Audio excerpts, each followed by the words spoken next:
कांग्रेस नेता विवेक नारायण मिश्रा ने नगर के जवाहर भवन में केंद्रीय बजट को लेकर सरकार पर निशाना साधा है। विवेक नारायण मिश्रा का कहना है कि दिल्ली चुनाव में फायदा लेने के लिए ये घोषणा की गई है। एक हफ्ते बाद आने वाले इनकम टैक्स बजट में इसकी सच्चाई सामने आएगी। टैक्स में छूट का ऐलान, दिल्ली चुनाव में फायदा लेने की रणनीति। कांग्रेस केंद्रीय बजट में हुई घोषणाओं को लेकर विपक्ष मोदी सरकार पर हमलावर है।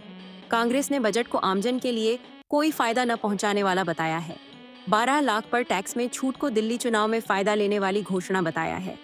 कांग्रेस नेता विवेक नारायण मिश्रा ने नगर के जवाहर भवन में केंद्रीय बजट को लेकर सरकार पर निशाना साधा है।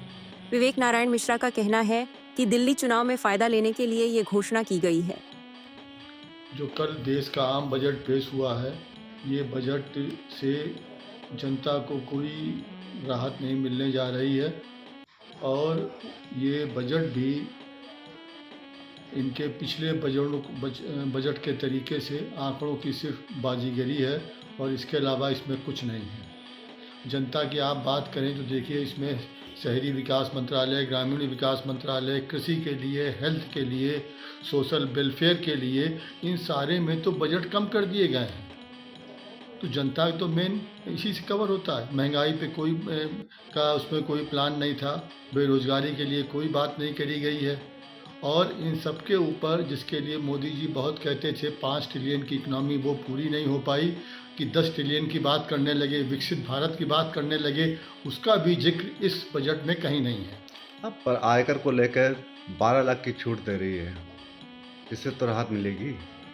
देखिए, हम भी ये प्रार्थना करते हैं कि राहत मिले, वास्तव में हम भी उसमें शामिल हैं, लेकिन ये सिर्फ एक दिल्ली के चुनाव को ध्यान में रख के ये 12 लाख की छूट का जो झुंझुना दिखाया गया है, इसकी असली बात तो एक हफ्ते बाद जिन्होंने इनकम टैक्स का बिल लाने की बात करी उससे खुलासा होगा।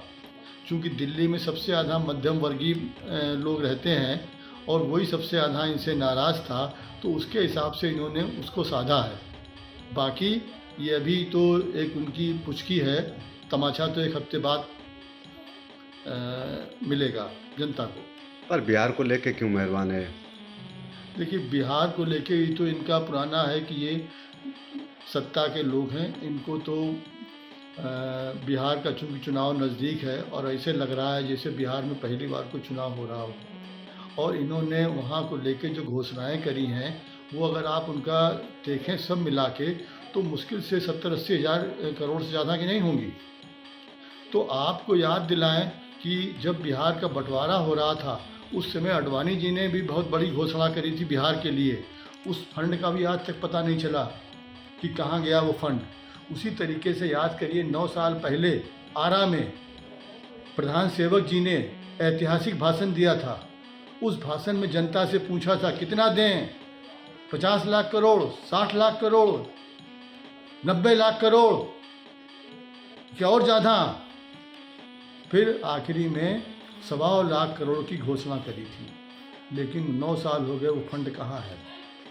तो इनकी तो घोषणाएं होती रहती हैं। अगर बिहार को इतना पैसा मिल गया होता आडवाणी जी के टाइम का या प्रधान सेवक जी के टाइम का 9 साल पहले, तो आज बिहार का कायाकल्प हो गया होता।